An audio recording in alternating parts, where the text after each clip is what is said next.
اهلا مسا عليكم. النهارده هنتكلم في موضوع ادي العيش لخبازه وعلاقته بالميكانيكا. يعني كنت انا بتكلم مع واحد من زمايلي النهارده، فحكى لي ان هو عنده مشكله كبيره، فدردش معاه في المشكله. ايه المشكله اللي عندك؟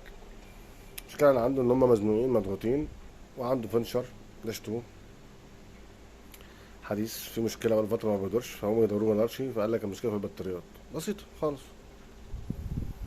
ماشي، خد البطاريات، هات البطاريات، شيل البطاريات، اي بطاريات، هاتوا اي بطاريات، حطوا ركبوا البطاريات، ركبوا البطاريات، ودوا توصيله، هوب، فنشر ما دارش.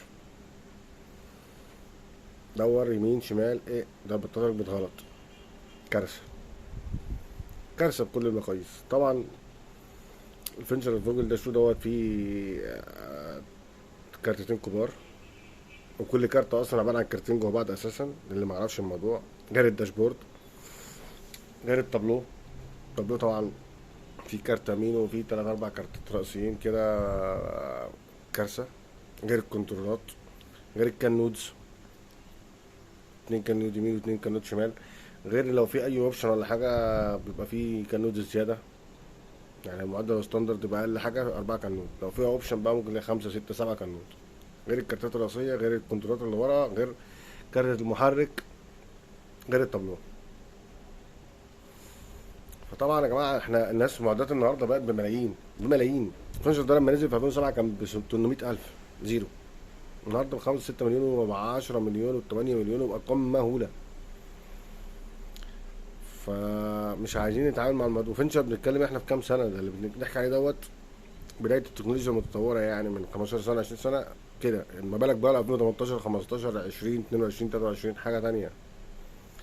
فمش عايزين نتعامل مع الموضوع باستهتار. مش الموضوع مش بسيط يعني. لازم تدي عيش لخباز، ولازم متخصص يشتغل فيه. النهارده اي عطل في اي مشكله في اي معده، محدش بيقدر يشتغل او يصلح او يتعامل غير بورق. اللي بيشتغل غير بورق ده بيدمر المعده. كارثه. ما تجيبش اي حد، او ما تخليش اي حد يلعب. يعني ممكن شركه حكومه مثلا، اي حد يلعب مستعجل فيخلي الميكانيكي يركب الطريقه غير الكهربائي، ما اعرفش ايه. كارثه. او مقاول، او حد بره، او شركه قطاع خاص، او اي حد. لا، لا، النهارده المعدات الجديده غير زمان. او المنافيلا بتاع زمان اي حد ممكن يعمل اي حاجه، لكن النهارده لا. مش بس ان انت بتتكلم في بطاريه، ده بطاريه وغيار زيت. ممكن تلاقي الناس بتحط زيت غلط. يعني مش كل الزيت بيمشي جنب بعضيه، لا. وما تغيرش الزيت بمزاجك، وما تغيرش كل اسبوع، لا. ادي العيش لخبازه. هات مهندس، او انت مش مهندس، افتح كتالوج المعدل اللي عندك وشوفها. انت في قطاع عام، في قطاع خاص، في حكومه، في مقاول، افتح الكتالوج وشوف بيقول لك ايه. كل كام ساعه غير ايه بس. ولا كل اسبوع تغير زيت وفلتر، ولا كل شهر تغير زيت فتيس، لا. لا. في اللي بيقول لك 250 ساعه، وفي اللي بيقول لك 500 ساعه، في اللي بيقول لك 1000 ساعه، ولو في احتياطات بيقول لك. يعني مثلا الفنشر كان بيقول لك 500 ساعه، بس بيقول لك لو الجاز معدلاته 1 2 3 بيديك قرايات.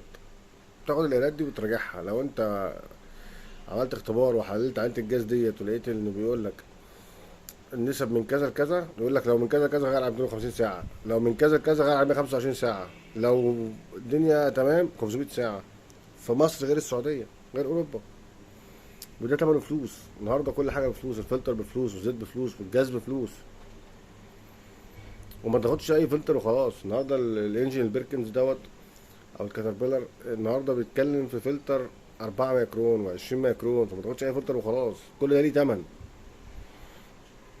ما تروحش لاي حد يقول لك ده في مشكله مكنه كهرباء، شيلها هات مكنه عاده. لا، ده اللي عمل المكنه العاده دي هو اللي عمل مكنه للكهرباء. صرف فيها وكلف فيها وطور فيها. لا. ترجعش نفسك ورا، لا. عندك مشكله حلها صح. فرجاء يا جماعه، المعدات واي حاجه النهارده، اي حاجه بقت بتمن، اي حاجه بفلوس. اي حاجه في حياتك حافظ عليها. هتعمل في عربيتك مش هتلاقيها، هتعمل في معدتك مش هتلاقيها، هتعمل في بيتك مش هتلاقيه. الكوتش اللي بيقطع النهارده ما تعرفش ترجعه، ما تعرفش تغيره ولا تصلحه. فرجاء ادوا العيش لخبازه يعني. ما تخليش اي حد يفتي، اي حد يركب بطاريه، اي حد يغير زيت، لا. ممكن واحد غشيم بيغير زيت يبوظ لك طبة موتور وجاي على المكنه. ممكن يحط لك زيت مكان زيت. فرجاء يعني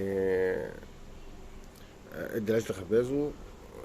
كل حاجه اللي شغال فيها او كل معده عندك، كل مشكله يشتغل فيها المتخصص بتاعها، الكهرباء بتاع الكهرباء، بتاع المحرك بتاع المحرك، بتاع الهيدروليك بتاع الهيدروليك. ما تستعجلش، ما تستغلش ان انت راجل بقى موظف او في شركه مثلا او في قطاع عام وتجيب اي حد شغال في اي حاجه. هدور يا ابني، حط يا ابني، ركب، انا اللي بقول لك ركب. لا، لا.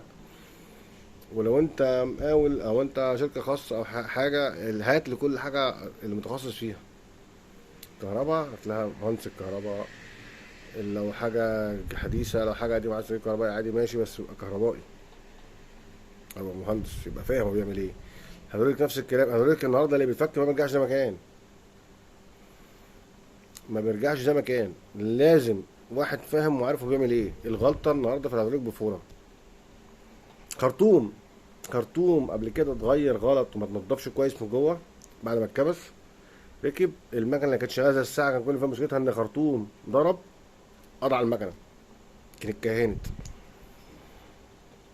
دمر سيستم الهيدروليك كله. فالموضوع لا، يعني رجاء ادي العيش لخبازه.